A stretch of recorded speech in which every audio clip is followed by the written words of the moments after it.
Ok, Pro. Então a gente vai dar início, né, à nossa segunda live que a gente está fazendo, vai ser aqui pelo IGTV, com a Pro Dani Rosa. Eu gostei assim de chamá-la dessa maneira, daqui a pouco ela se apresenta e diz o nome todo, na formalidade, mas eu já me sinto à vontade para poder chamá-la de Dani Rosa. Lembrando, né, Pro, que a senhora está participando de um projeto que a FAMAN está fazendo no mês de julho, que tem como objetivo discutir como a educação digital pode combater o racismo e apontar possíveis caminhos, né, para ações antirracistas. Esse é a tônica no mês de julho. Mas o assunto hoje nosso é perinatalidade e racismo. Eu sou João Casas, sou formado em administração e sou professor do curso de administração da FAMAN e coordeno o projeto de extensão na Faculdade Maria Milza. E hoje estou aqui para mediar com a Pro Dani Rosa para falar sobre isso.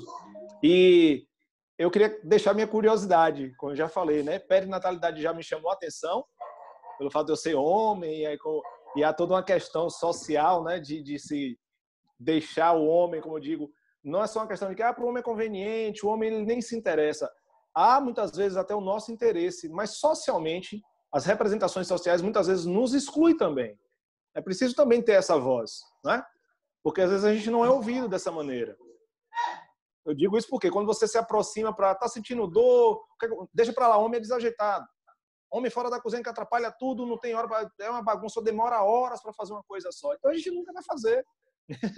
Não é? Não estou aqui puxando, não, uma onda de que é muito injusto o que diz do homem. Não é isso. Eu reconheço todo o machismo que se tem presente na sociedade, essa questão de que é papel da mulher, que não é do homem, de que o homem ajuda, né? Como se não fosse também função dele próprio. Mas deixo aqui, dentro dessa área de perinatalidade, que a senhora vai explicar muito bem aí, para todo mundo entender, mas já me deixa essa preocupação. Então, isso me deu uma curiosidade quando Camila colocou o tema, e eu falei, acho que é interessante eu mediar para a gente colocar a figura masculina, desde então, já começando a ter que se inteirar disso. Pelo menos, a curiosidade, não é? Para a gente iniciar um processo de estar mais atento, de ver caminhos. Mas aí vem com outra tônica, que aí não só foi mais curiosidade minha, mas uma preocupação, que é a relação do racismo na perinatalidade. Isso aí já me preocupa, né? Sou negro, como as pessoas dizem, preto, dentro disso. A minha esposa, ela tem a pele, por padrão que a gente chama hoje social, de branca, né? Mas todo o construto dela familiar, há a questão dos pretos também, mas em termos visuais, digamos assim, de identificação, a gente tem a tonalidade da pele dela clareada, vamos dizer assim. E talvez ela, numa situação dessa de parto, do atendimento, né, todo que aconteça, talvez ela não passe por situações que a mulher preta passa. Eu acredito que passa, não é? E claro que a senhora vai colocar isso. Então, isso me chamou a atenção de que, assim, isso pode ser com a minha esposa, mas eu posso ver a que está ao lado. Ela foi fazer uma cirurgia há pouco tempo e tinha duas é parturiente, o termo certo? Parturientes, isso, mulheres em trabalho de parto. Isso, mulher está no corredor de um hospital em Salvador, né? Questão de ética, eu não vou citar o nome, mas estavam. Não houve nada, não, que eu queira colocar aqui agora, que houve uma situação que eu já identificaria.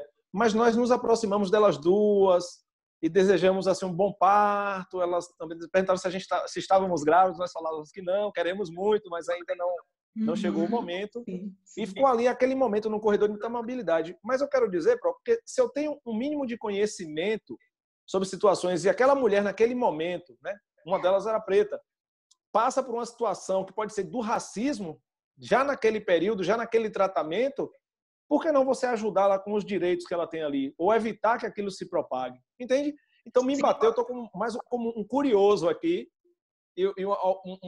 um humano preocupado com essas situações por desconhecer e agora bastante curioso mesmo em ver essa relação. Então, eu gostaria de pedir que a senhora, de início, se apresentasse. Eu já agradeço, viu, em nome da Faculdade Maria Milza, ter cedido esse tempo para nós, com a sua formação, mas que a senhora se apresentasse, historiasse para a gente assim, o seu envolvimento, né? Como começa tudo isso e tal, para chegar a Dani Rosa hoje estar aqui conversando com a gente. E logo na sequência, se a senhora puder, já colocar realmente essa questão de um conceito mais central, se a gente pode dizer assim, da perinatalidade. E aí depois eu vou fazer algumas intervenções para a gente poder esclarecer melhor para quem nos assiste. Tudo bem? Tudo bem, então, tudo por favor, ótimo. Pro. É um prazer estar aqui. Prazer muito grande te conhecer, João. É um prazer, é uma satisfação muito grande poder estar dialogando aqui nesse espaço da FAMAN. É muito bacana que a universidade faça esse movimento, se aproprie desse debate e se aproprie desse tema enquanto um tema fundamental para a formação de profissional de qualquer área, né? É super bem-vindo você falar, você ser esse mediador e sendo da área de administração, eu acho isso um valor, na verdade. Porque Verdade. realmente, porque aí a gente aproxima as pessoas do debate, não fica com esse distanciamento de esse é assunto daqui e dali. Não, esse é um assunto da nossa sociedade, né? Porque a gente está falando de uma sociedade construída sobre uma base racista. E aí o meu caminho passa um pouco por aí. Eu sou socióloga de formação, às voltas que o mundo dá, né? Socióloga de formação. E agradeço também a Camila que me convidou, Camila que eu tenho a honra de ter conhecido no CEAPARTO algum tempo atrás, e que é aquela pessoa que está aqui, ó, sempre aqui à mão, nas redes sociais, e agora com a pandemia a gente acaba se aproximando muito virtualmente também, e isso acaba sendo uma boa possibilidade. Mas eu me tornei socióloga, me formei em sociologia, fiz mestrado em sociologia, na área de pensamento social, iniciei um doutorado, ambos na Unicamp, na época, em Campinas, né? Eu estou falando do sul de Minas, falando de Alfenas, mas sou da região de Campinas. Certo. E quando engravidei do meu primeiro filho, eu conheci um grupo, uma roda de gestantes, para falar de humanização do nascimento, para falar sobre parto respeitoso, maternidade consciente. Aquilo foi um mundo completamente novo que se abria para mim, né? E lá vai a socióloga para essas rodas. Na época, eu lembro que eu fazia doutorado, meu marido brincava, falava assim, nossa, mas você não está mais lendo a bibliografia do teu curso, que você tem que ler para a tua tese, né? E realmente, né, isso foi se tornando um grande interesse. Eu tive o privilégio de passar por duas experiências de partos muito respeitosos. Eu sou grata a isso e às profissionais que me atenderam. E quando eu vi, eu já estava completamente imersa nesse mundo, me tornei ativista, fui aprofundando os estudos. Quando me mudei aqui para Minas, criei um grupo voluntário chamado Materna Alfenas para compartilhar um pouco do que eu sabia. Sabe aquela coisa, falar assim, nossa, olha, eu cheguei lá, vocês têm que saber disso, vocês precisam vir aqui. Dá para fazer desse jeito, dá para ser daquele jeito, isso aqui não é algo até que pressiona por dentro, né, Pro? De transbordar. Isso, é um negócio, eu falo assim, eu preciso contar, né? Virei assim, saí evangelizando, assim, saí compartilhando aquilo que eu tinha descoberto. Mas, como socióloga, eu vinha de uma experiência de pesquisar relações raciais no Brasil. Então, desde a iniciação científica, eu pesquisei o negro no teatro brasileiro, pesquisei movimentos sociais do século XX, pesquisei teatro negro, fazia uma pesquisa de doutorado que eu interrompi, né? Sobre a trajetória de uma atriz egressa de um grupo que eu havia estudado. Então, não demorou muito para para esses meus dois caminhos se juntarem. Tá.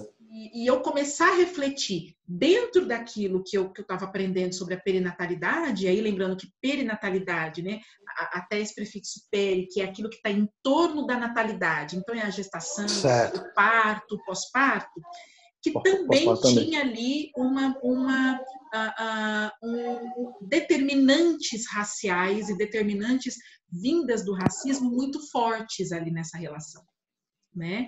Então, quando eu entro no cenário do parto como uma profissional para contribuir com as reflexões, eu já entro como uma palestrante que vai pensar perinatalidade e racismo, porque é a partir dali que eu começo, né, essa minha caminhada. Então, certo. Lá em 2016, 2017, 2015 eu fiz um curso da UniSUS, né, um curso gratuito, aberto, sobre saúde da população negra.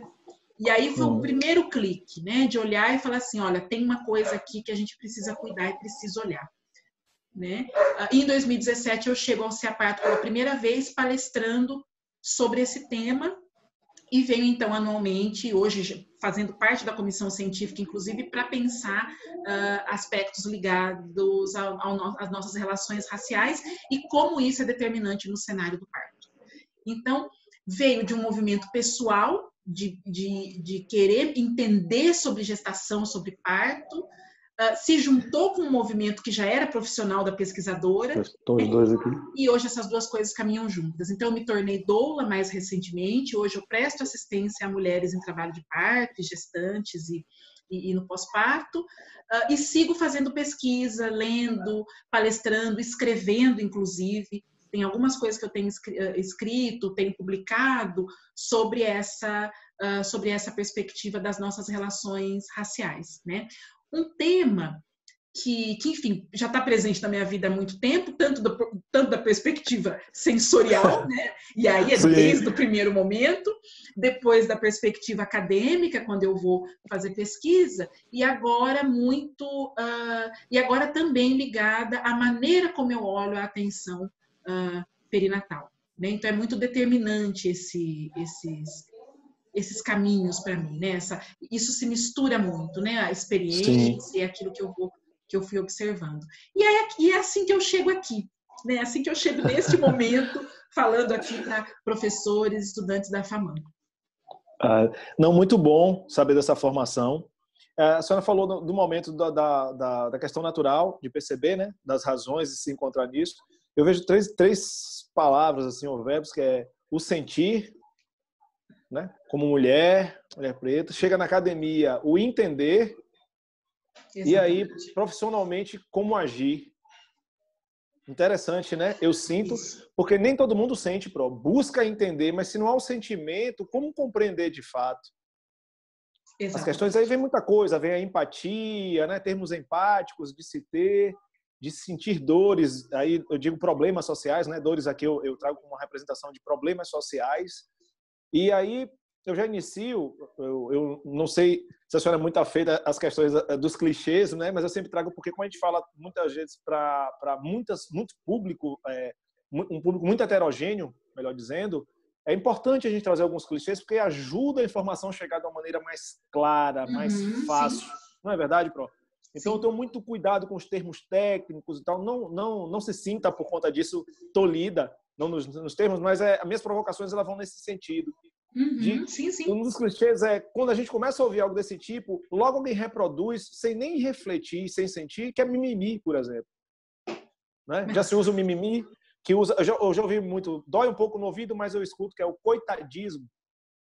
Isso é coitadismo, que é o tal do vitimismo de se colocar. Né? E eu vejo, assim, amigos próximos, não é por uma maldade, por isso eu tenho lido mais, né, procurado entender a questão do racismo estrutural, e já eu faço aqui minha interrogação, de alguns amigos, às vezes a gente tem um diálogo um pouco mais difícil, porque eles naturalizam aquilo assim, não, mas não é que ela passou por ser preta, a questão do Brasil é social, eu acredito mais que ela tenha passado por ela ser pobre do que por ela ser preta. A senhora entende onde eu quero fazer a colocação? Eu já queria, dentro disso, se a senhora me permite, colocar, já que a gente está falando, e a senhora disse que na sua caminhada estão juntos, a perinatalidade com o racismo, né? E fazer essa associação, teria um pouco de razão esse meu amigo, de que é muito mais uma questão dela ser pobre do que ela ser preta. O que eu quero dizer, que se for na maternidade pública, a senhora pode me ajudar melhor por conhecer a rede, né? Como o SUS e outros. Eu não estou tão por dentro, mas eu vou colocar dessa maneira assim.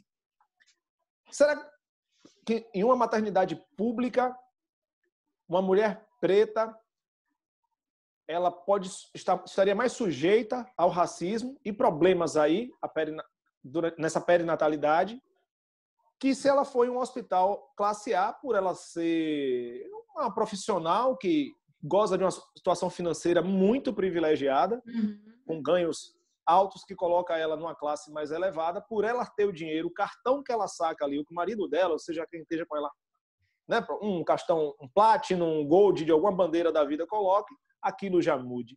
Procede isso? Eu gostaria que a senhora, na sua experiência, na sua visão, nos esclarecesse mais. E se eu estar equivocado, ficarei feliz de estar equivocado, porque eu vou estar sendo esclarecido pela sua visão. Então, fique à vontade. A senhora conseguiu entender? Não procede. Consegui entender e não procede.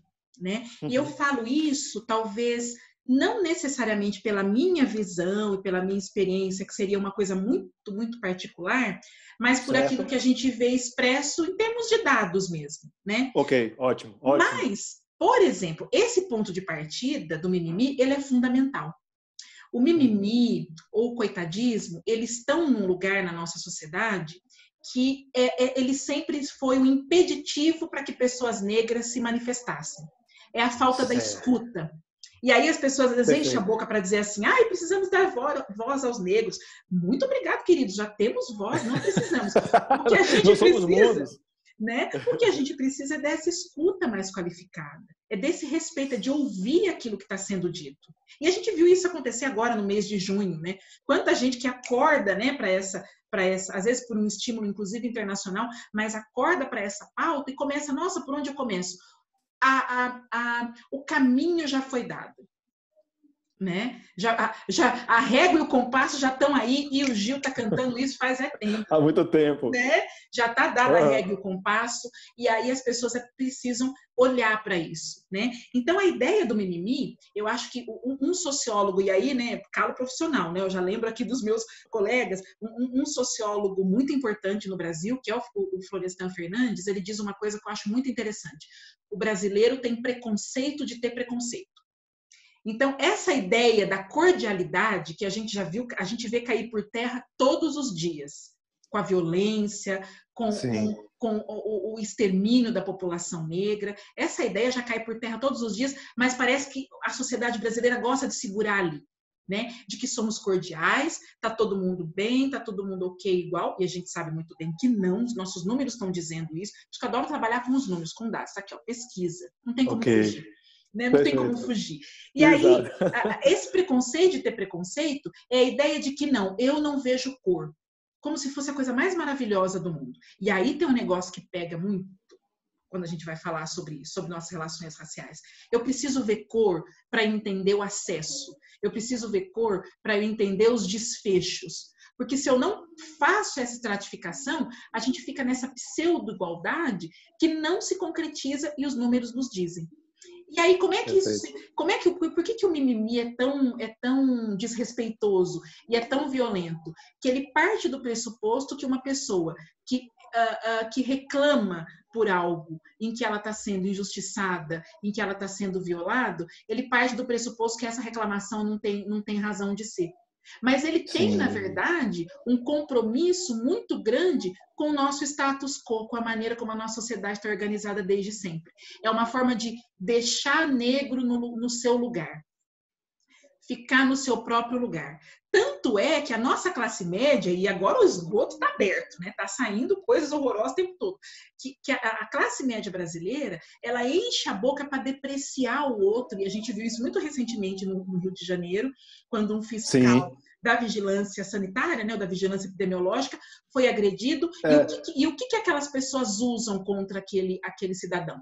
Né? Não usou elemento racial, porque não se tratava de uma pessoa negra que provavelmente teria sido mobilizado ali naquele momento, mas usou a ideia de depreciar a partir da formação.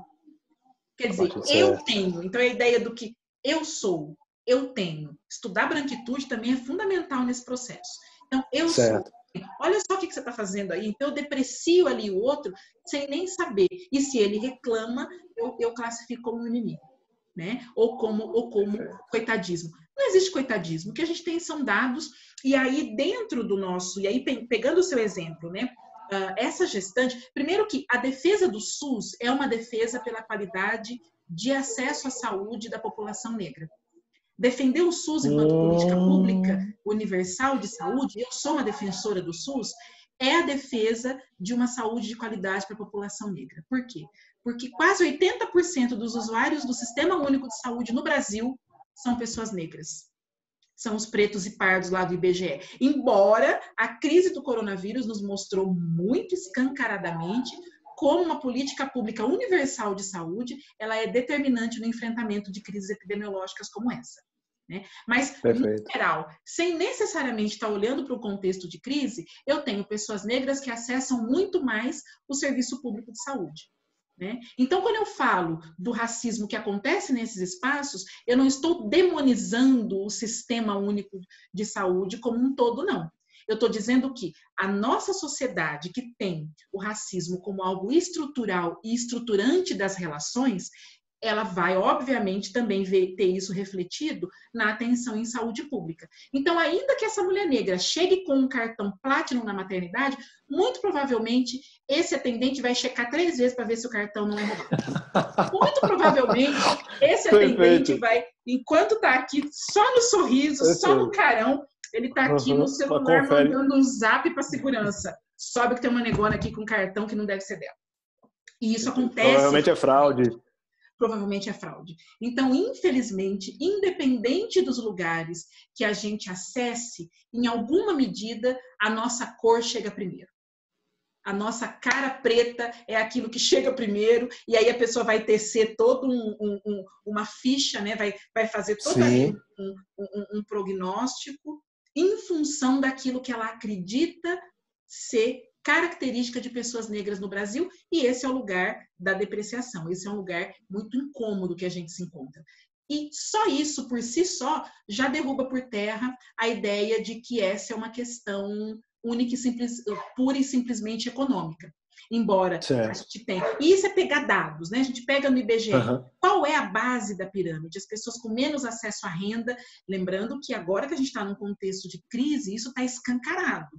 Tá até aparecendo na Globo, assim, né? Tá até aparecendo no Jornal do Meio-Dia, que era uma coisa que estava sempre meio ali, né? Não, tá escancarado isso, né? Mas que já está aí há muito tempo. Então, quem está na base da pirâmide, né? Quem que mora nas periferias? Quem está nas franjas? Salvador é uma cidade que eu acho que também é muito possível. A gente está numa cidade, pensar uma cidade com mais de 80% de população negra, mas entra numa grande empresa para você ver quem está na direção. E aí a conta não bate, né? Você fala, mas espera aí, aqui não temos 85%, não é? Então isso é visual. Verdade. Isso é o teste do pescoço, como já se falou, né? Bota o pescoço para dentro de uma boutique chique para ver quem que está ali te atendendo.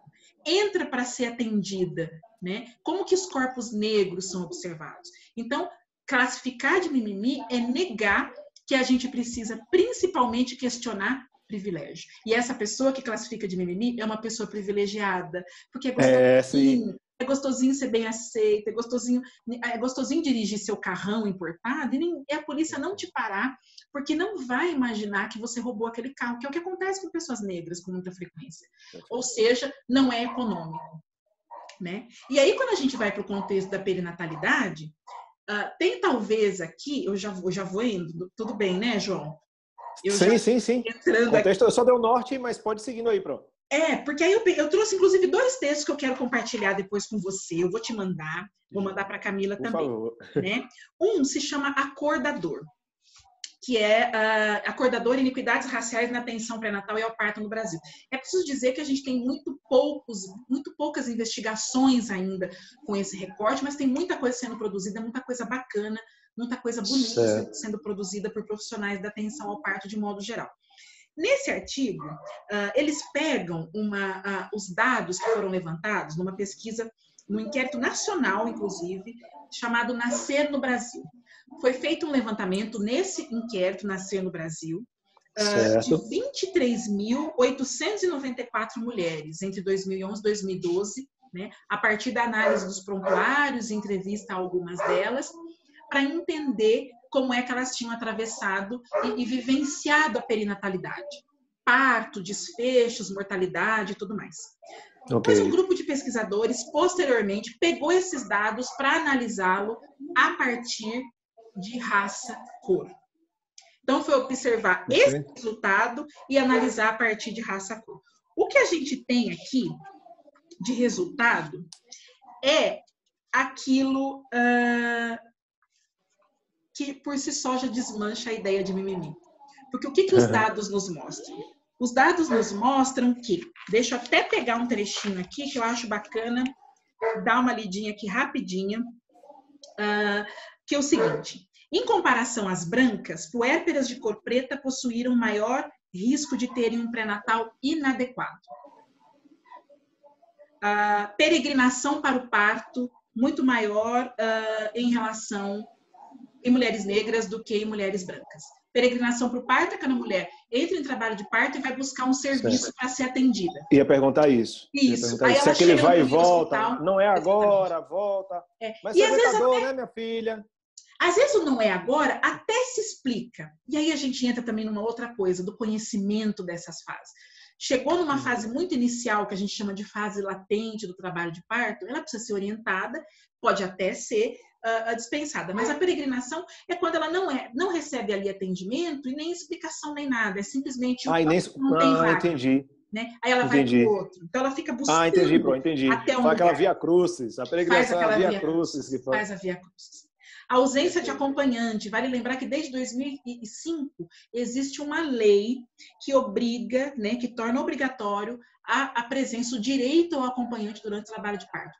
Vale lembrar que em tempos de Covid, essa lei ela continua vigente, mas alguns serviços têm feito leituras um pouco, digamos, um tanto quanto particulares em relação a essa lei, mas existe, né, e a gente está falando aqui num contexto fora da pandemia, obrigatoriedade da presença do acompanhante, mulheres negras acessam menos.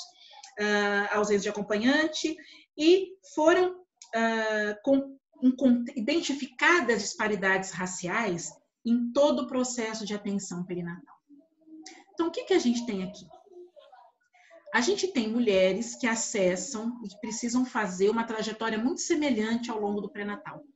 Mas quando eu estratifico por cor, as mulheres negras ficam têm os piores dados, os piores desfechos, os piores resultados, e aí isso vai aumentar em mortalidade materna, que é superior em mulheres, lembrando que 92% das mortes maternas elas são evitáveis. E das mulheres que morrem no Brasil, as mulheres negras têm muito mais chance de morrer em decorrência, né, ou de desfechos desfavoráveis na perinatalidade. Então, só esse dado, por si só, ele já derruba por terra a questão econômica.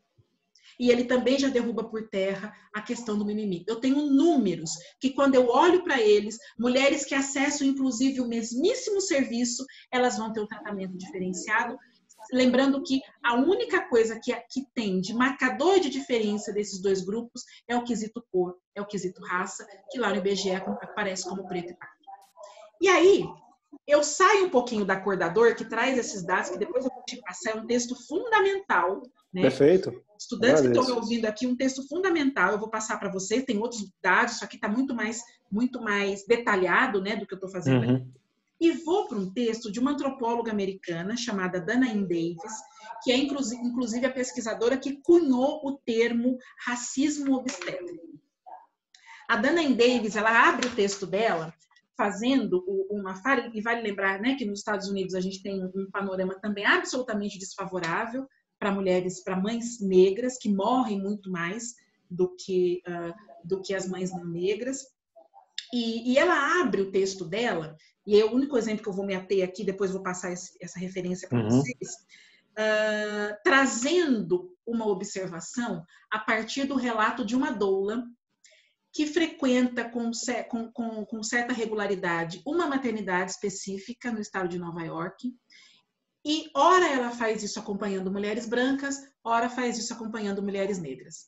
E essa doula percebeu que ela chega com mulheres negras, sem nenhum tipo de intercorrência, baixo risco, e ela observou que elas recebiam atenção muito, muito, muito pior do que as mulheres não negras. E a palavra que inclusive a Danae Davis traz no texto ela dá esse relato e que ela começou a ficar perturbada com isso, né? Em situações muito semelhantes do ponto de vista clínico, essas mulheres recebiam uma atenção muito inferior àquela que mulheres brancas recebiam. E aí, a gente, muitas vezes, diante desses dados, de tudo isso, que é pano para manga, tem muita coisa que é bacana ler, né? Tem muito material que é bacana ler, mas, diante desses dados, a gente talvez fique com muitas questões, né? Mas uma delas eu acho que é muito comum, e que eu ouço, às vezes, como um incômodo e uma preocupação de profissionais de saúde, que mas eu recebo todo mundo igual. Eu trato todo mundo igual, e aí a gente volta para aquele lá no início e diz, eu não vejo cor, né? E a segunda delas é a ideia de que, se o racismo ele é estruturante das nossas relações, sem dúvida nenhuma, não só a nossa sociedade vê cor, como constrói uma expectativa em relação a essas mulheres negras, como constrói um perfil de potencialidade, inclusive para suportar a dor ou não dessas mulheres negras, e dispensa para essas mulheres negras um tratamento diferente. Mesmo aquelas pessoas que estão o tempo todo ali na defensiva, né, de dizer, não, mas eu não vejo cor, para mim é tudo igual. Ou uma outra coisa na defensiva que é, não, a questão é econômica. Porque quando eu falo que a questão é econômica, eu fujo dessa Parece necessidade. que conforta quem está na situação de privilégio, né? E me parece assim, para vamos falar assim, vamos mudar de assunto. A pessoa não diz assim, muda de assunto. Ela usa isso como se falasse, tá bom, a cerveja, por favor, e tal. E aí, assim, é o silenciamento. Ninguém quer enfrentar o silenciamento. Ninguém quer enfrentar, ninguém quer... Eu não digo discutir, debater, que já é muito, mas pelo menos o dialogar. Né? Então, essa repetição desses clichês acaba realmente silenciando a conversa. Exatamente. Porque aí silencia, né? E eu não vou para aquilo que eu realmente preciso ir. Para você ter uma ideia, quando eu fiz esse curso de saúde da população negra, que foi uma das primeiras incursões nessa reflexão, lembrando que o Brasil tem uma política nacional de saúde da população negra, né? Que é de 2019, que obviamente nesse nosso cenário de desmonte, né? É uma coisa que a gente não tem acompanhado a implementação, mas quando nesse curso eu me lembro de ouvir gravação dos depoimentos de profissionais de saúde, chamou muita atenção um médico em depoimento, e perceba como está normatizado. Ninguém fala isso, não fica nem vermelho, a cara nem queima, como dizia minha mãe. Né? Não fica nem vermelho. E esse médico dizia assim, porque tem um dado que aí está também numa outra pesquisa, que mulheres negras elas têm acesso tardio à analgesia. Mesmo dizendo, é totalmente possível dar à luz sem receber analgesia. Existem métodos não farmacológicos para lidar com essa dor. E eu passei por 2 experiências de parto que não recebi analgesia farmacológica. Eu escolhi passar por essas experiências e eu, durante as experiências, fui fazendo a leitura de que era possível continuar. Só que nenhuma mulher precisa passar por isso se ela faz a leitura de que, em determinada altura do trabalho de parto, a analgesia se faz necessária. E aí a pesquisa nos traz que mulheres negras têm acesso tardio, menos acesso e até não conseguem acesso à analgesia, isso como um todo, tá? Tem muitos recortes, tem muitas observações, tudo mais. Quando interpelado em relação a isso, um dos médicos que está, né, nesse material que foi produzido pela Universidade Aberta do SUS, ele diz o seguinte, não, mas é que a mulher negra é mais forte. A mulher negra é mais forte. Eu suspeitei Menina, que seria por aí. É por aí. E aí a gente uma guerreira, ela aguenta. Ela aguenta. E aí a gente vê como a nossa sociedade é uma exímia criadora de racismo que vem embrulhadinho para presente. Porque parece que dizer que é forte é elogio. Mas esse... Não ofende. Parece que não ofende. Mas mais do que ofender, é um discurso racista e é um discurso escravista.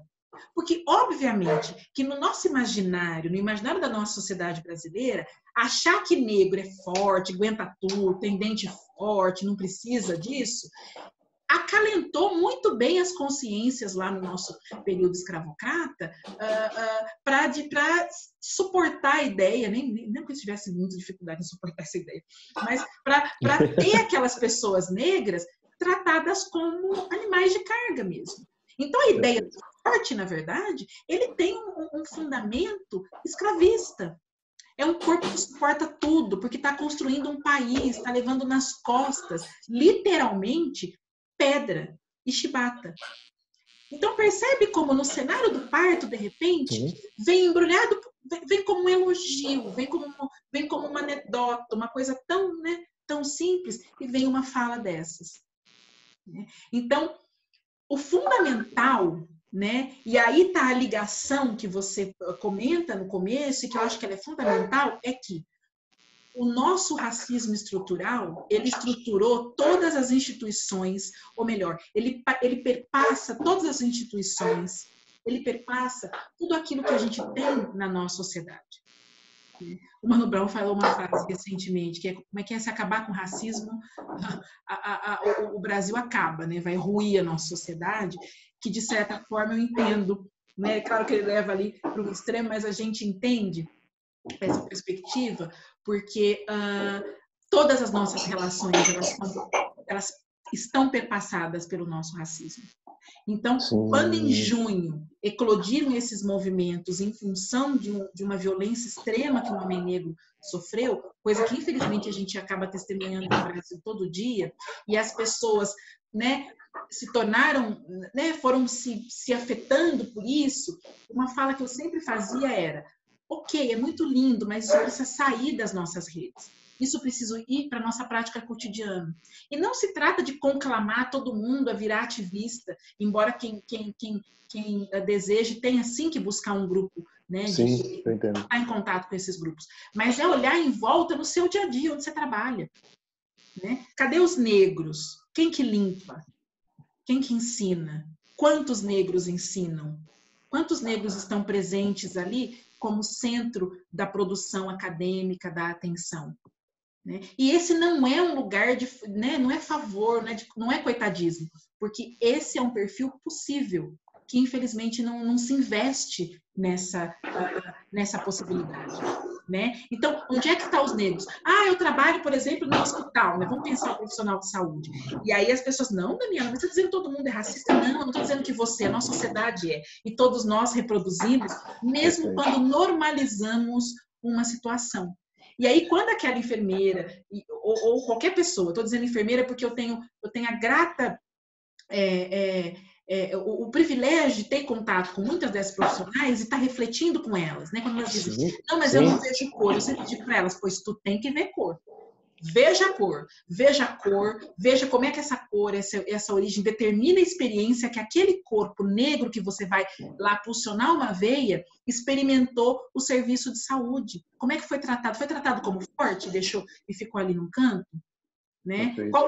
Que trajetória ele fez? Porque se eu não vejo cor, eu posso estar achando que estou aqui linda, alecrim do campo, né? Alecrim dourado que nasceu no campo sem ser semeado, né? Estou maravilhosa, ser de luz, né? Sou praticamente uma fadinha? Não. Na verdade, isso é um gesto que reproduz racismo. Porque se eu não vejo cor, eu estou reforçando, né, a ideia de que somos todos iguais. Isso não é verdade. E os dados epidemiológicos da perinatalidade de mulheres negras escancara isso todo dia. Agora a gente precisa olhar e se questionar de que maneira eu, no meu fazer profissional, no meu cotidiano, posso modificar isso. Né? Por isso que eu louvei o convite da FAMAN, que é de levar, e a gente está fazendo essa fala para estudantes, que é já de se perguntar. Né? Ótimo botar a telinha preta lá no seu Instagram, né? Naquele Blackout Tuesday. Eu até brinquei, eu não coloquei porque meu Instagram tá sempre a minha cara, meu Instagram tá sempre já dá tem conta. porquê, né? É ótimo, mas esse é um gesto que não vai atacar essas nossas disparidades, que são gritantes, elas têm a ver com morte, né?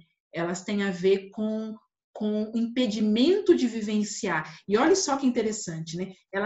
É o impedimento de vivenciar, para muitas mulheres, um momento mais especial da vida, que é o momento de recepção de filhos e filhas, né? E lembrando que isso sendo possível a partir da escolha dessa mulher, isso sendo possível a partir da participação dos familiares, inclusive, né, do entorno, ela vai acabar experimentando uma situação de violência obstétrica, por exemplo, que infelizmente também acomete mais mulheres negras, acabar enfrentando uma situação que vai manchar essa história, né, que vai manchar essa experiência.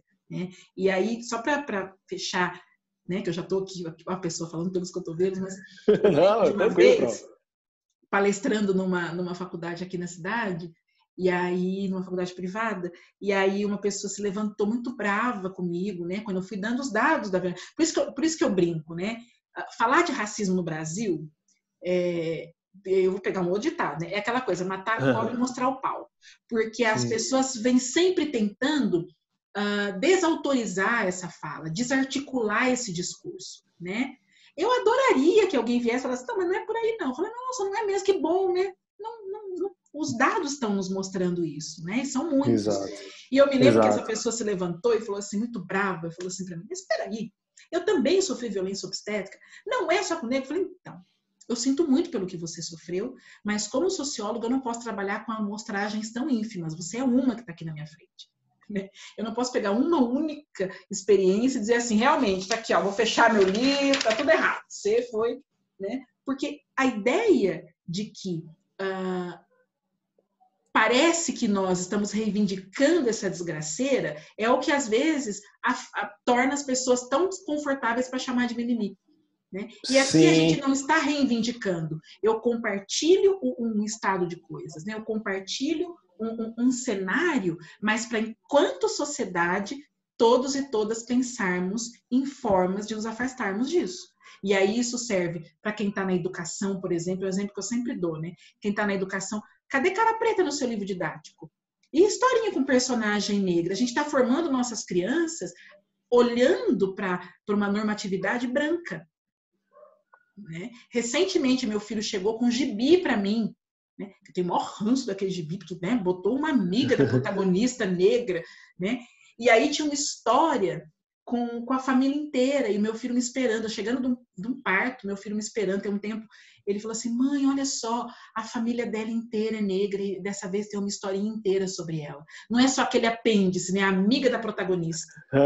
Né? Porque é muito nesse algum lugar. Cantinho lá da página. Um cantinho da página ali, né? Não, isso não é, isso está formando crianças não negras também, se pensando como uma centralidade que não é real, que não pode ser real. Porque o desdobramento ele pode ser muito violento. Né? Sim, ainda nessa questão da educação, por exemplo, eu tenho uma sobrinha que é negra, mesma tonalidade da minha pele, e ela foi fazer uma atividade de escola e representar um artista e tal. E ela escolheu Ludmilla, a cantora Ludmilla. Ou Ludmilla ou Isa. A professora dela disse que aquelas duas cantoras não poderiam. Ela fez, por que não, Pro? Ela já conversa comigo, conversa com minha esposa, né? Suzane e tal. A gente vai conversando com ela, um dia ela me perguntou, tio, de fato eu sou negra? Eu fiz, você é. Algum colega na escola disse alguma coisa? Ela, não. Mas aquilo ela buscando a identidade, alguma conversa daquela maneira. E ela chegou pra gente e contou. Ela falou, a professora disse que não. Aí minha esposa perguntou, e qual foi a justificativa dela? Não, tia, aí eu questionei. Mas ela me disse que essas duas cantoras eram tinham um apelo sexual muito forte em suas apresentações. Trazia muita questão da sensualização, que eu não tinha idade ainda para isso. Mas eu poderia... Tá escutando bem aí, não tá, Pro? Mas que eu poderia fazer, se eu quisesse, Anitta. Nossa, realmente. Cantora gospel, né? Canta na igreja. A senhora consegue entender, Pro? Então, quando a senhora disse isso, eu identifiquei rapidamente uma situação também próxima a mim, que de fato é essa reprodução, não é? Que a senhora tá colocando. Que o seu filho identificou na revista O Orgulho dele ter, assim como ela fez questão de ver bonecas negras e algumas, ela se identifica muito, ela busca em filmes e tal esses personagens. Exatamente. Esses personagens ficam porque ela se sente ali representada. Olha aí, ó. Aqui, falando nele, gente, o momento mãe office. Deu ar da graça, né? Eu já vou, tá bom? Não. Maravilha. Tá bom? Vai lá que eu já vou, tá? Falando nele. Pois é. Um beijo, então eu consigo agora, para ter esse sentimento do que ele diz, eu consigo ter perto de mim, porque eu tenho um exemplo muito perto de algo que aconteceu parecido. Né? E é isso. E perceba a leitura dessa professora, né? É uma leitura que está pura e simplesmente informada por vetar corpos negros nesse espaço. Né? E aí ela vai para uma justificativa que é muito interessante. Né? A sensualização dos corpos negros, né, das mulheres negras, é, na verdade, um movimento que historicamente foi construído e não por nós, mulheres negras. Né? A ideia da, entre aspas, da mulata, né, essa palavrinha que vem de mula, inclusive. Né? A coisa do exuberante, do belo, do quadril largo, isso tudo não é na nossa conta que isso está. Isso está na conta do nosso processo de escravização, de sensualização e sexualização de corpos negros. E aí, quando essa professora faz essa leitura, né, às vezes ela trouxe para sua sobrinha uma leitura que nem estava presente. Só que ela não consegue ter o mesmo teor, ou melhor, não consegue usar a mesma régua quando ela sujeita outra artista. Né, que, na verdade, né, está ali muito próximo. Eu diria que até mais, mas enfim. Né? Pois é, eu também tenho a mesma impressão. Eu diria que até mais, assim, mas enfim, né? Então, é aí, né? É na sutileza. E provavelmente essa professora, se fosse interpelada e de, olha, então, mas a senhora está sendo racista, ela ia chorar, arrastar no chão, e ia fazer uma coisa que que a gente vê muito, né? Eu até brinco, falei, nossa, a sociologia podia logo se apropriar de um termo que é da medicina legal, né? E usar como um conceito sociológico, que é a exumação. Porque a hora que você olha para o ser humano e diz, olha, você está sendo racista, a pessoa desenterra avó, desenterra avô, desenterra bisavó. Não, eu não sou racista porque minha avó, porque meu avô, porque meu avô. Aí eu digo, então, estão morrendo. Trabalhou em lavoura, era negro. E aí vem com essa história. E isso não... Porque, assim, se for pensar assim, né? Ninguém seria racista nesse país, né? Porque avô negro, bisavô negro, ninguém seria violento e agressivo com indígenas nesse país. Porque, obviamente, que são povos, são grupos que estão na base da nossa árvore genealógica, da nossa formação familiar. Correto. E não é aí que está a questão. Não é aí que está a questão. A questão é que a gente se acostumou a estruturalmente olhar para corpos negros e classificá-los como e dar a ele, né, e classificá-los e entendê-los e compreendê-los como algo que precisa ser, que sempre vai ser depreciativo, né, classificar de uma forma depreciativa, né? Então, é sensual demais ou é feio demais ou enfim. E um sensual, que é jogado para o vulgar. A sensualização, a sexualização de corpos negros é indo para o campo do vulgar. Porque se ela coloca Anitta, a minha interpretação é que essa sensualidade e sexualidade ela é permitida. Isso, ela está dentro de algo atrativo, que mexe com o imaginário. Mas se for da mulher negra, aí é algo que se torna vulgar. Não é? É um rebaixamento também. Exatamente. E aí a gente vai muito para esse lugar, né? Que a branquitude, ela é permitida qualquer coisa. Ou seja, embora que, enfim, indo bem a fundo, né? Inclusive dá para questionar também esse, né? Não dá nem tempo, né, da gente entrar nesse mas dá para questionar, inclusive, isso na própria Anitta, né? Já houve, inclusive, algumas reflexões nesse sentido, né? Mas, enfim, vamos, partindo da régua que essa professora usou, colocar, então, a Anitta no grupo de pessoas brancas. Percebe como a branquitude tudo é permitido, tudo é possível, né? O respeito é muito mais. E aí a gente tem exemplos absolutamente dolorosos, como o do Miguel, por exemplo, que no mês passado foi colocado num elevador, né? Sim, é algo monstruoso até a palavra. Monstruoso. E é monstruoso, e as pessoas têm dificuldade em reconhecer como sendo monstruoso, porque fica sempre nesse lugar de, nossa, mas ela ainda colocou, quer dizer, se é outra criança, ou se é o contrário, né? Se é essa profissional que trabalhava para ela, que colocasse os filhos dela, ela ia estar, assim, prisão perpétua para ela e para 3 gerações seguidas. Falei isso à minha esposa. Provavelmente em 3 dias essa mulher já estaria em presídio, o julgamento seria muito rápido, ela seria filmada sendo algemada, provavelmente ela entrando em presídio, toda exposta, exato, perfeito. Completamente muito bem, exposta. Exatamente. Dá todas as formas possíveis, ganhando um noticiário, e aí parece aquela ideia de que você pegou de novo para botar num pelourinho ali, né? Rasgar as roupas, deixar as costas ali desnudas e ali mesmo você bater com um chicote, com açoite para cortar em praça pública, né? E aquela negra ali, no caso, ela se vai em sangue por uma punição que é justa pela sociedade, que é igualitária, que é solidária, entre aspas, né? Exatamente. E como não foi, então tem um nível de tolerância, assim, a régua é muito outra, né? O nível de tolerância que é muito superior. Não, olha, então, coitada, fatalidade, ela está sofrendo. Não, quem está sofrendo é essa mãe que perdeu, né? Fora todos os outros questionamentos, trabalhando durante a pandemia, enfim, fora uma série de outras questões que a gente pode pensar a partir daí. Perfeito.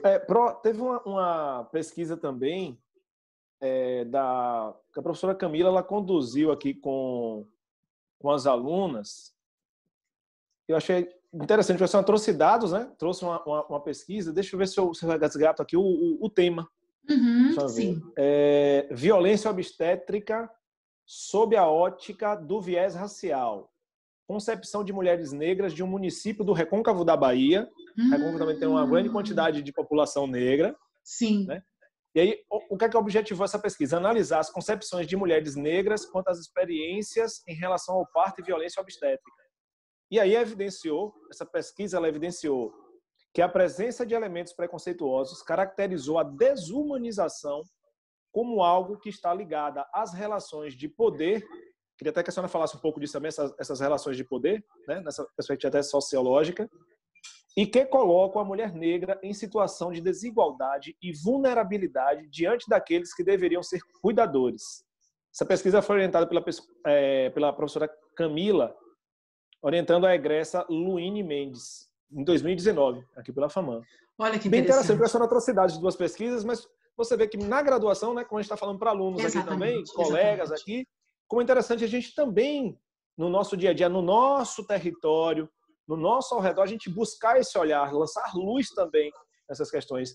E como eu comentei, a senhora já traz a pesquisa e tem experiência, eu gostaria que a senhora comentasse um pouco mais até dessa questão que traz a pesquisa aqui, que para mim também assusta um pouco essa questão da relação de poder. E aí o papel que é dos cuidadores deveria cuidar, acaba por discriminar, por excluir, por não dar acesso, ou demorar, por exemplo, no processo de analgesia. Uhum. Nesse caminho essa relação de poder, e isso é uma coisa muito interessante, né? Muito triste, mas essa relação de poder, ela está absolutamente pautada pela relação de privilégio, tá? E é mais um dado que a gente tem para desbancar a ideia de que seja um fator econômico. Por quê? Se eu tenho, muitas vezes, esse trabalhador que vai receber uma pessoa negra, e eu gosto sempre de lembrar aqui que eu não estou falando ali só do indivíduo, né? Eu estou falando em qualquer que fosse esse indivíduo, né? Qualquer que fosse essa pessoa que tivesse ali nessa recepção, né? Nesse momento de recepcionar essa mulher negra, por exemplo, pensando, né, as parturientes, as puérperas, qualquer que fosse a pessoa, ela teria, tá tudo muito organizado para que esse corpo negro fosse olhado dessa forma depreciativa. Então, cai por terra, porque eu tenho muitas vezes uma pessoa que, em termos de extrato social, está no mesmíssimo extrato social que aquela pessoa negra. Então, o que eu tenho em termos de poder nessa relação, se eu não tenho uma sobreposição de poder econômico? Não se trata de poder econômico aqui. Até porque essa mulher negra, ela poderia, pensando nessa perspectiva, que não é essa justificativa, mas ela poderia estar num extrato de poder econômico, de renda superior. Mas se eu tenho ali o mesmo nível, então, que dado que eu tenho que fortalece, que alimenta essa relação em que o poder está na mão do não negro, né? É o privilégio. Então, é o privilégio dessa pessoa branca, dessa pessoa não negra, estar num espaço de julgar, fazer leituras, classificar e dispensar a outra o tratamento que ela julga suficiente, o tratamento que ela julga possível, o tratamento que ela julga necessário. Né? Então, e isso está muito expresso na questão da violência obstétrica. Porque se chega ali uma mulher também branca, aí os elementos dessa relação mudam, outros elementos serão agregados. Né? Porque aí se eu tenho duas, né, uma pessoa branca e outra não, eu vou ter um olhar mais cuidadoso. O grande nó é que quando a gente fala de relações estruturalmente racistas, nem sempre o agente, né, nem sempre aquele que vai levar adiante um discurso racista, e nem sempre aquele que vai agir de uma forma racialmente opressora é uma pessoa necessariamente branca. Sim, e aí tem um nó no discurso. As pessoas, aqueles que negam a existência de racismo, enchem a boca para dizer assim: não, mas olha, sabe o que é? A tia da prima da vizinha do meu cunhado era negra e ela não gostava de negro, não. Tem sempre alguém que vem com uma história dessa. Tem sempre. Já. Não gostava de preto, não. Assim. Né? E aí eu até brinco e falei assim: então. E a pessoa fala assim: ela era racista. Eu falei assim: também não tem preto racista. Tem preto que difunde, que propaga esse discurso racista, mas ele não se beneficia do racismo. O racismo é um sistema de poder. Eu tenho um grupo É opressor interessante você e um colocar grupo isso. Ele oprimido. propaga, mas ele não se beneficia. Ele não se beneficia, porque na hora do vamos ver, né? Na hora da geral, na hora do segurança andar atrás no shopping, né? Porque todo mundo tem um personal segurança, né? No shopping center. Todo Sim. preto tem, né? Você entra, vem aquela pessoa ali atrás meio disfarçadamente, É. aí ele É o mexe na sombra, né? samambaia.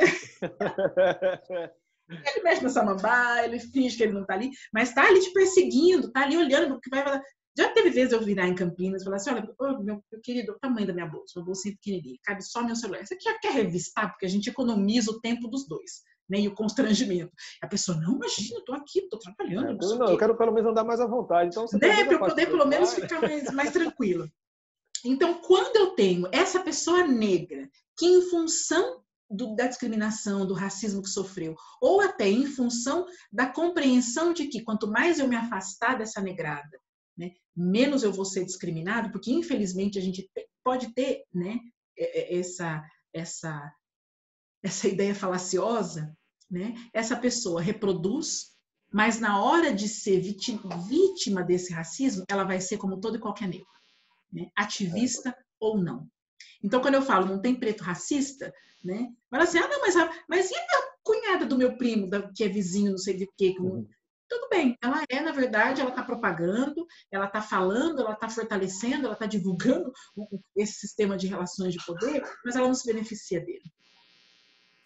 Porque na hora de ter um tratamento dispensado a ela, esse tratamento vai estar pautado no fato dela ser uma mulher negra, o que no Brasil tem ainda um adendo, e aí eu gosto muito de retomar a análise de um sociólogo chamado Horaci Nogueira, que ele trouxe uma distinção que eu acho bem interessante, né? E eu acho que ainda muito válida, e que eu acho que ainda faz muito sentido.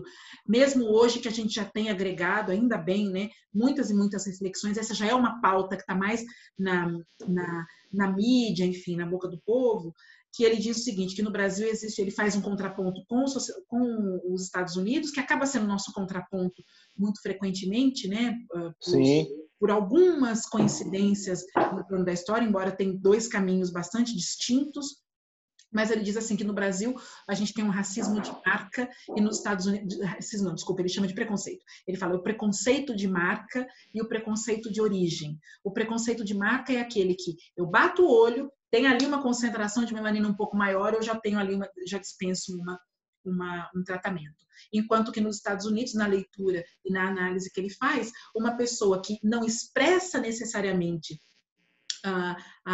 em suas feições a ascendência negra, mas tem lá, né, o one drop rule, né, que é a regra de uma gota de sangue, tem lá entre seus ancestrais pessoas negras, ela já vai ser tratada como uma pessoa descendente de negros, né? E aqui no Brasil a gente ainda fica naquela questionamento, mas será que a Beyoncé é preta, gente? Mas será que a Beyoncé é negra? Mas será que não sei o quê? A gente ainda está nesse lugar, né? Ninguém está se perguntando isso lá, né? Ninguém tá se questionando isso lá. Talvez até a professora pensando, né? Colocou a Anitta, né? Já separou a Anitta da Isa e da me fugiu agora o nome.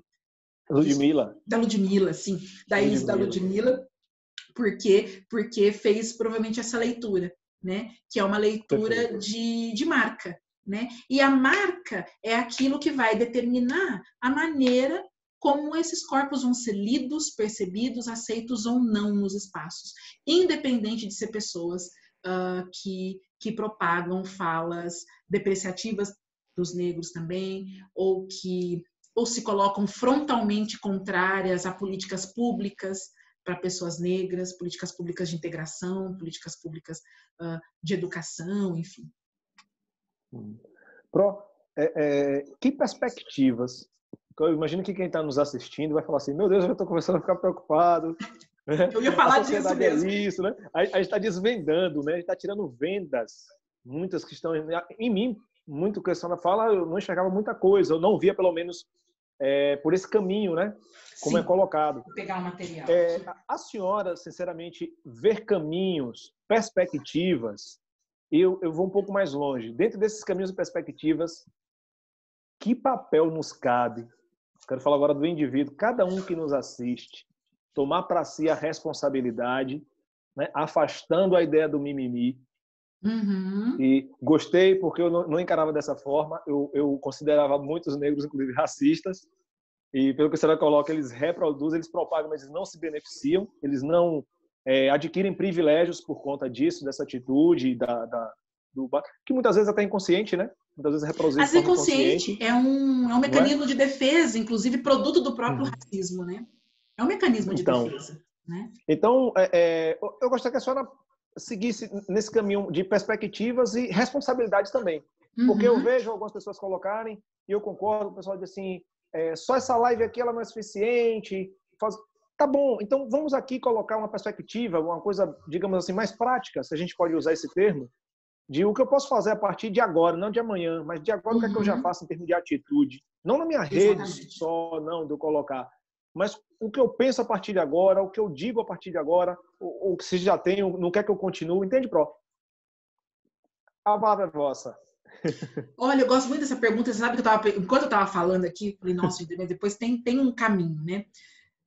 Primeiro, o caminho é aquele. Eu construo também esse caminho, né? De saída, né? Assim, eu rio também, né? Eu vivo, eu tenho. Eu tô conectada também com coisas que são belas, né? Que é a minha história, que é pensar uma história de resistência, que é pensar que isso que eu fui entender das relações, ela na verdade, ela tirou das minhas costas o peso de que lá aquele bullying, né? Bullying e racismo são duas coisas diferentes, né? Mas lá aquele racismo que eu sofri na escola, ele tinha sim, ele estava aqui direcionado para mim, isso me marcou sem dúvida nenhuma, mas ele tem uma filiação histórica, né? Ele não se justifica ali simplesmente como coisa de criança. Então, as perspectivas elas estão dadas pelos homens e mulheres negros que estão construindo saídas, seja formando grupos para discutir isso na academia, na universidade. Isso que é interessante, né? Na academia, no movimento negro, os grupos de mães pretas, os grupos de estudantes, enfim, os vários grupos que têm construído possibilidades, as pessoas que estão lutando por políticas públicas, e essa é uma luta que está aí há muito tempo, né? E o caminho, e eu sou dessas, viu, minha gente? Vocês, estudantes da FAMAN que me assistem, eu tenho uma tarefa para você. Se você está nos ouvindo agora e está aqui pensando, mas uma live, e tá maravilhoso, né, João? A gente pode fazer um talk conexão universo. Peguei gente que gostei muito, viu? Não é? A gente já está aqui se sentindo. Oprah. Eu sou a Oprah, tá? Acho um preto apresentador aí para que eu não tô tentando ver aqui, mas não tô conseguindo. Tá vendo como a gente precisa? Como é difícil, né? Tá vendo como é difícil? Verdade. Mas você aqui que está nos ouvindo e eventualmente se questiona, né? Nossa, tá tudo tão online. É muito simples. E a primeira tarefa que eu tenho para você é: o que você consome? Quem que você lê? Quem são os autores que estão nas ementas dos cursos que você faz? Você que está estudando psicologia, já leu Lélia Gonzalez? Virginia Leone Bicudo, pioneira da psicanálise no Brasil? Você da pedagogia, que livros você tem oferecido para os seus estudantes? Então, a primeira coisa é, essa live não vai mudar? Vai, porque a hora que você der stop nesse vídeo e você fechar teu computador, desligar teu celular e não fizer isso que eu tô falando, você vai ficar com a Dani Rosa aqui na cabeça. Ai, meu Deus, deixa eu... vai ficar comigo na cabeça. Buzinando. Que é buzinando nessa tarefa. O que você consome? Quem que você lê? Que autores e autoras negras você já leu? Que poesia, para onde você olha? Isso transforma, né? Porque a gente está aqui, está produzindo, fazendo coisas lindas e fazendo collabs maravilhosos e gravando e atendendo e olhando meu serviço como doula, né? Olhando, nossa, cadê as mulheres negras? Como é que eu posso chegar até elas? Né? Porque eu sei que não basta botar uma placa na porta e dizer assim, aberto, gratuito. Não, muitas vezes as situações de vulnerabilidade impedem que as pessoas acessem coisas que a gente acha que está ali muito aberto. Então é se perguntar... Me permita, sim, por favor. Um adendo. Quando você fala colocar o grátis, muitas vezes a população é tão subjugada que um blindex, uma porta de vidro trabalhada, um ar-condicionado, mesmo que tenha placa grátis, muitos negros não se sentem que aquilo é acesso para eles. Porque o ar-condicionado, aquela forma de muito espelho, é algo para a branquitude, para o branco. Entende? Eu não sei se vai nessa linha, mas me pareceu muito isso. às vezes a placa somente, ou a forma que está estruturalmente colocada, dá uma ideia de que esse espaço não é para você, porque há elementos de decoração, há elementos estruturais colocados Exatamente. que ele só vê em novelas, filmes, TV e jornais de uma maneira geral, o branco tendo acesso. Exatamente. Então, às vezes, é preciso você, às vezes, pegar pela mão. A gente tem aqui na FAMAMPRO, só para você entender, o Centro Integrado de Pesquisa e Extensão Maria Milza, que é um prédio para práticas universitárias. Então, a gente tem clínica odontológica, ambulatório de nutrição, laboratório de análises clínicas, fisioterapia, tem acupuntura, ambulatório de enfermagem já com atendimento médico. A gente tem uma médica que atende dia de quinta, brinquedoteca do pessoal da pedagogia, né? Então, assim, é um centro de práticas e a gente passa ali, a gente vê o público que fica, mas às vezes é preciso o estudante, o professor pegar pela mão e dizer: entre, meu amigo, você pode. Ele sentar e, sabe, aquele desconforto, aquela coisa de que será que não vão chamar a polícia? Será que daqui a pouco já aparece alguém aqui para me expulsar, para perguntar de onde eu venho? Aquela coisa. A sensação de não pertencimento. De não pertencimento, Desculpe ter atrapalhado, mas é porque me ocorreu e eu queria aproveitar isso. Não Como atrapalhou você falou da placa de forma alguma. Isso né, tem também isso representado. Exatamente. Não atrapalhou de forma alguma, porque às vezes quem oferece se coloca num lugar de tranquilidade de dizer assim: não, mas está aqui, é para todo mundo. Meu serviço é aberto para todo mundo. Está lá, está escrito. Está lá, está escrito. E aí a gente vai nos mais variados. Né? Tem uma universidade aqui, por exemplo, vê propaganda. O que está no outdoor? Não tem gente preta no outdoor. Não tem gente preta no outdoor, gente, da faculdade. Né?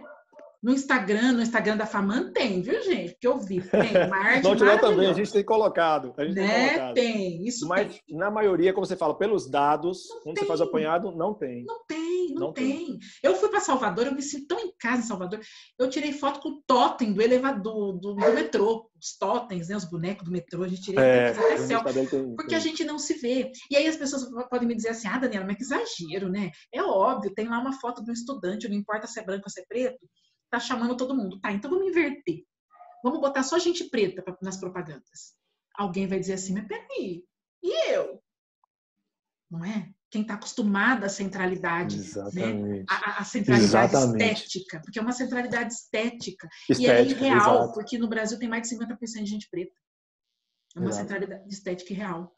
Né? Então, o que eu tenho de esperança existe uma construção maravilhosa dos movimentos sociais negros, dos artistas, porque isso nunca parou. Isso nunca parou. Podem até não ter olhado, mas isso nunca parou.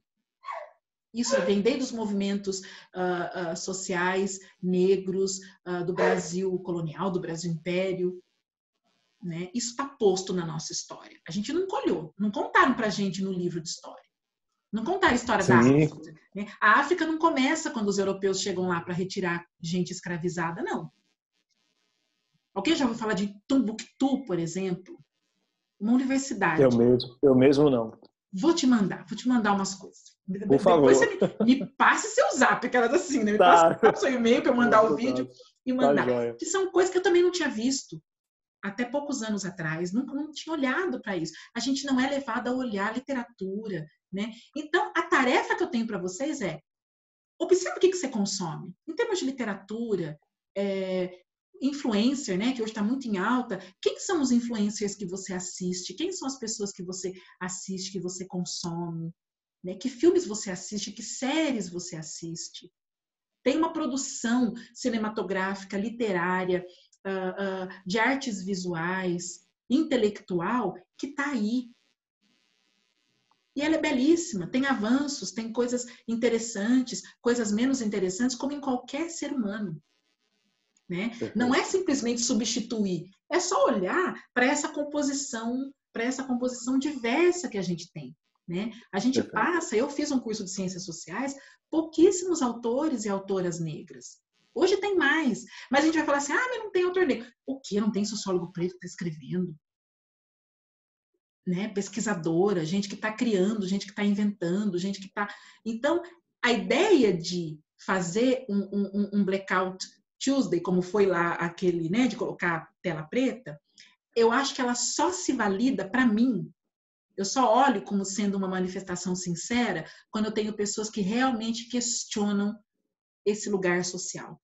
esse lugar de consumo, esse lugar de possibilidades. Essa é a tarefa que eu quero muito deixar. Para diálogo mesmo, para olhar.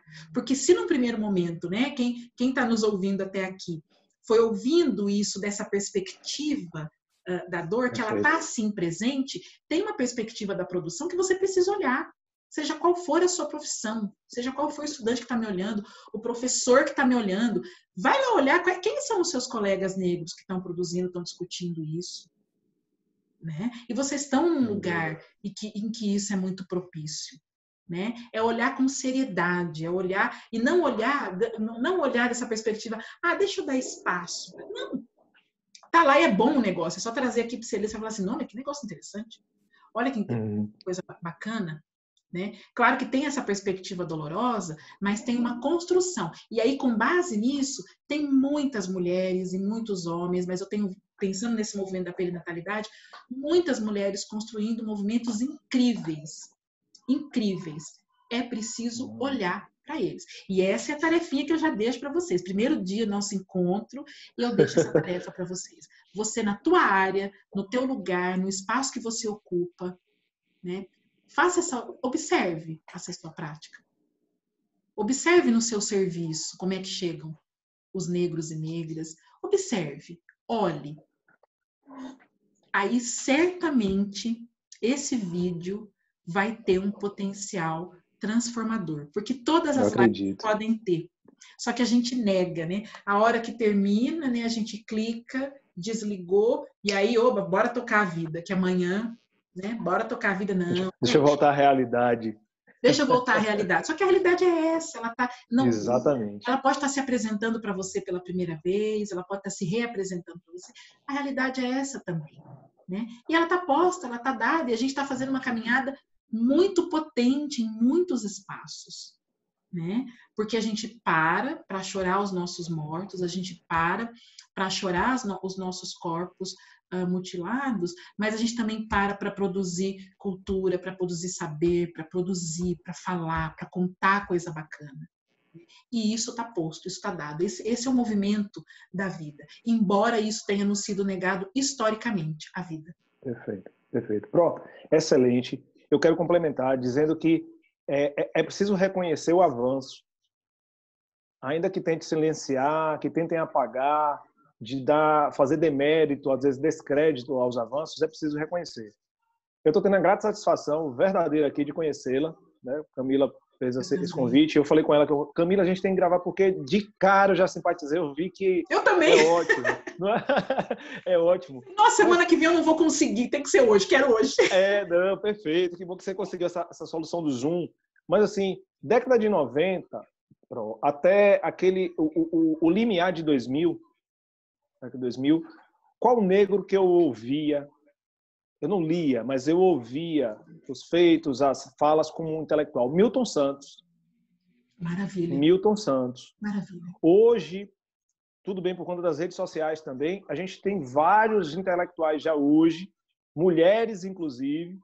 Então, tem a senhora que eu já cito agora, a Daniela Rosa, você tem a Djamila, tem a Monique Evelyn, que eu tenho visto, tem ido na área de empreendedorismo, que é mais área de administração. É claro que eu vou cometer aqui a gafe de não lembrar que tem vários outros, né, em graus aqui, mas eu só estou elencando para saber assim, que a gente já deve contar, pelo menos com destaque, com reconhecimento, se a gente pode dizer assim, inclusive de mídias e tradicionais, a gente já tem uma dúzia ou mais. Sim. Claro que tem um exército aí muito mais amplo, mas eu digo assim, com notoriedade, que até então a gente só tinha Milton Santos.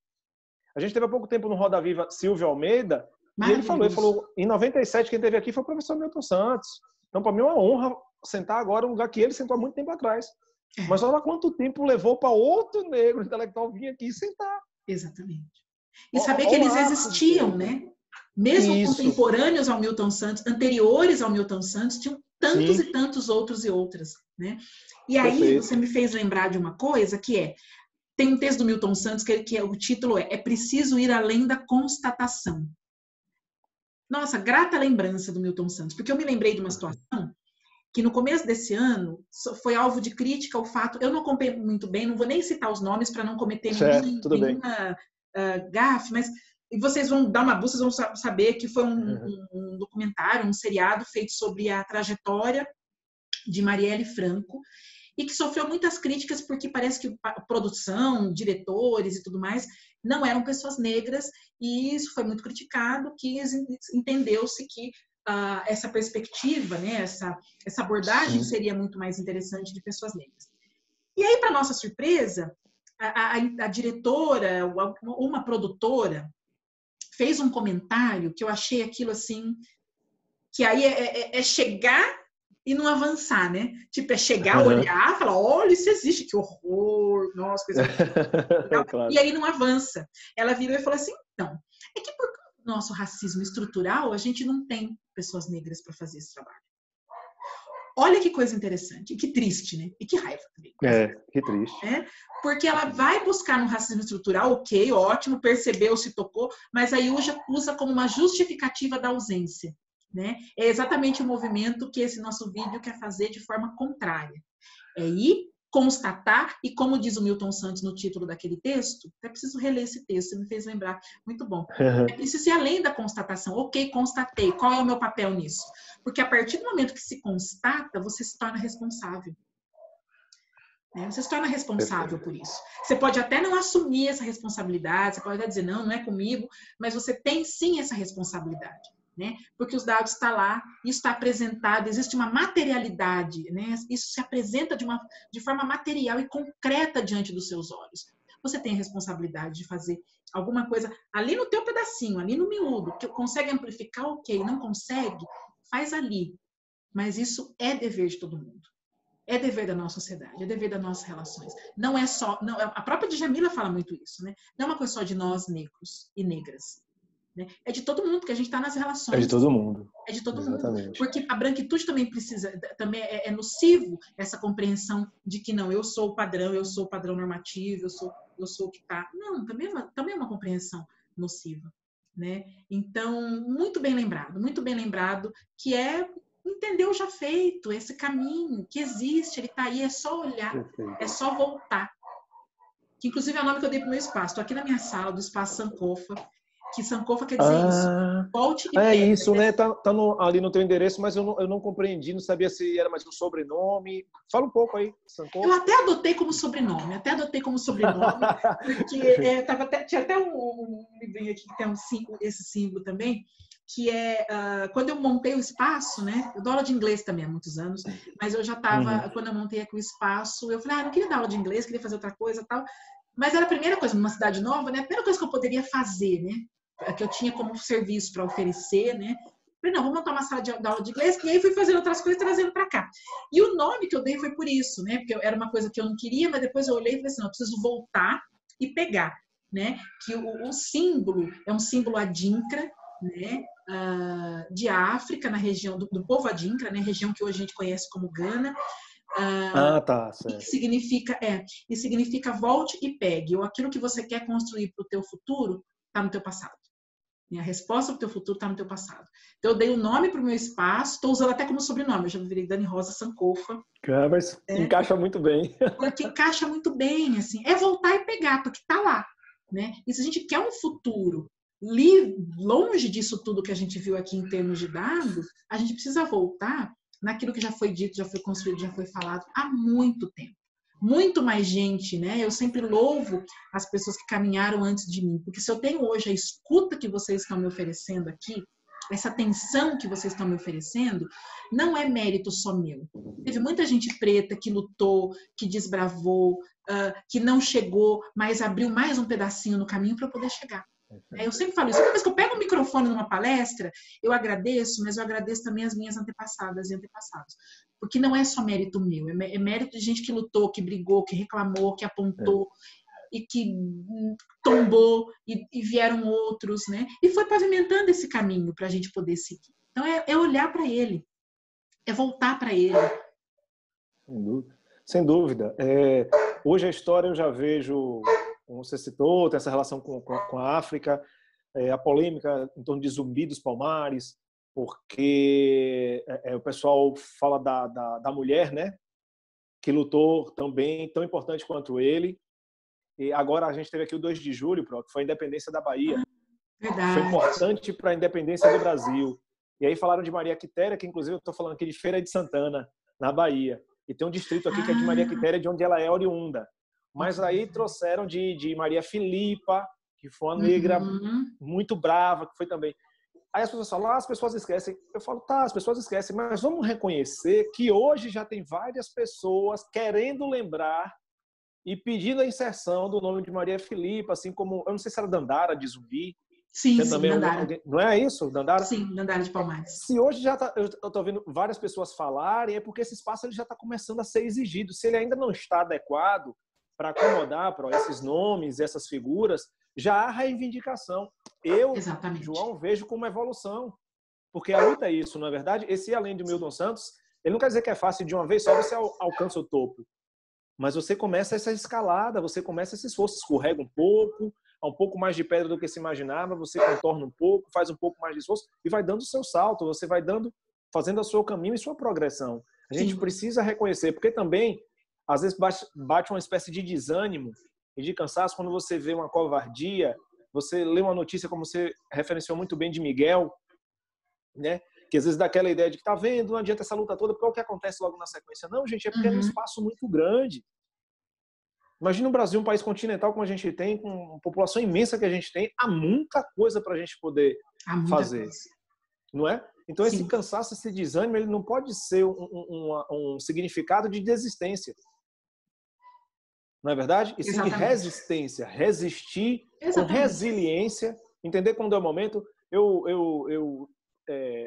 A senhora é ativista que colocou, eu não sou, mas eu me vejo assim que às vezes há momentos mais certos. Isso é uma característica minha e da minha formação. Eu milito mais na área de administração com estratégia, marketing e estratégia.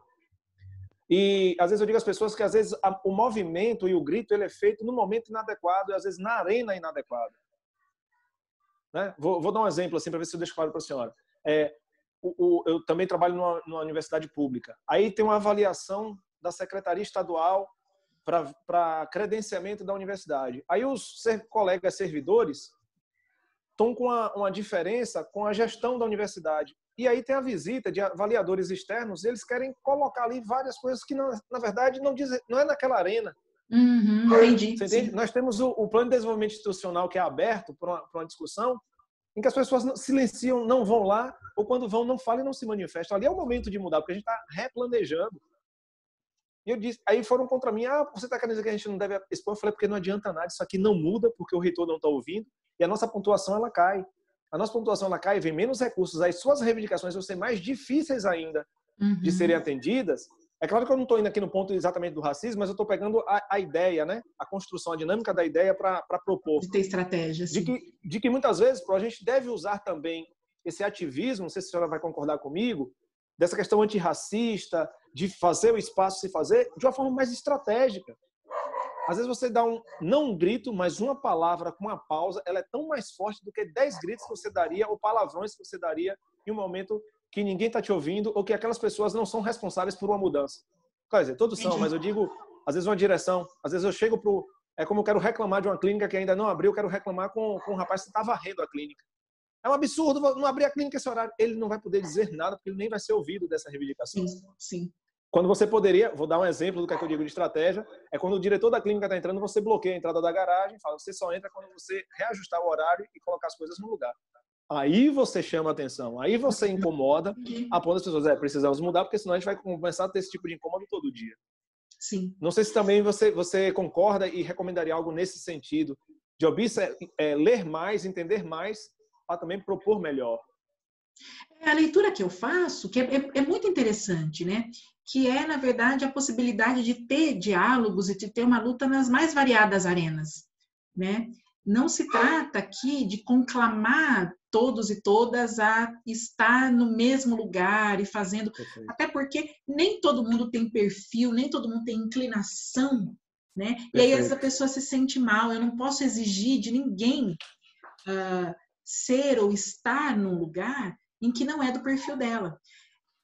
Quarta-feira, eu participei de uma live com um grupo de mulheres aqui da região e também do interior de São Paulo, e tive a grata surpresa de encontrar uma funcionária da Unicamp, da universidade onde eu estudei. E aí eu tenho ela tão no meu coração, uma mulher negra, trabalhava no setor de publicações da universidade.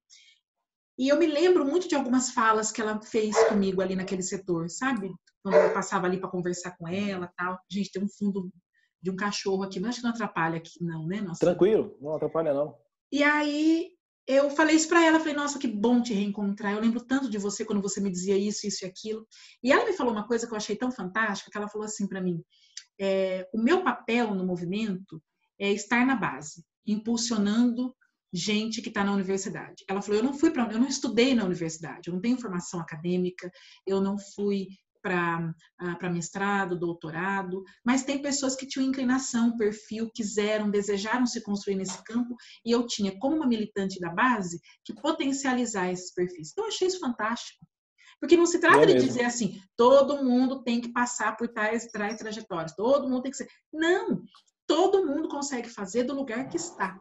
O importante é fazer.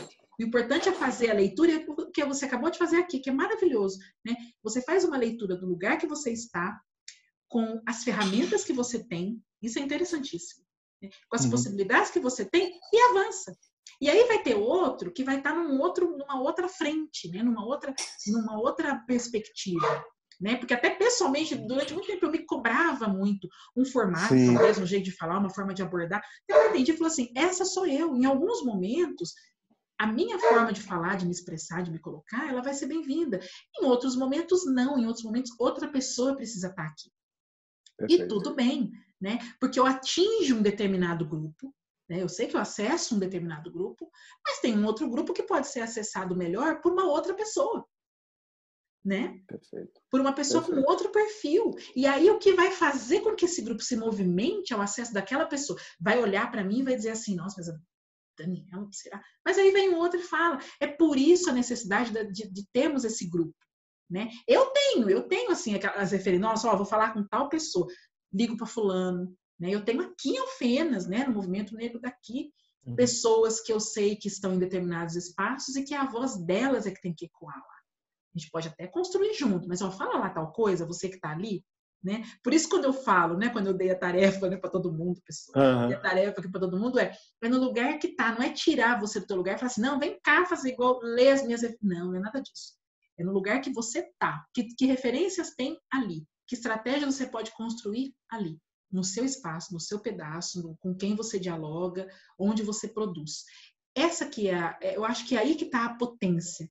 Né? Porque se eu me sinto potente, se eu me sinto possível no espaço, a coisa fica bacana. Né? A coisa fica bonito. Né? A gente fala e né? As pessoas te ouvem e falam assim, nossa, nossa, isso é tão real, porque essa é a tua realidade. Essa é a tua verdade, esse é o teu sentido, é onde a tua trajetória, o teu trabalho ganha sentido. Essa é uma coisa que eu trago muito para a minha vida. Né? Onde é que é a minha realidade? Onde é que meu trabalho ganha sentido? Onde é que eu vou ser potente e transformadora? E de que maneira? É lá que eu vou. É ali que eu preciso alimentar, é ali que eu preciso buscar. E não adianta cobrar de mim diferente, eu mesma me cobrar diferente, ou outras pessoas cobrarem diferente. Vai ter gente que vem junto e vai ter gente que vai falar assim, não, a Dani não, prefiro tal coisa.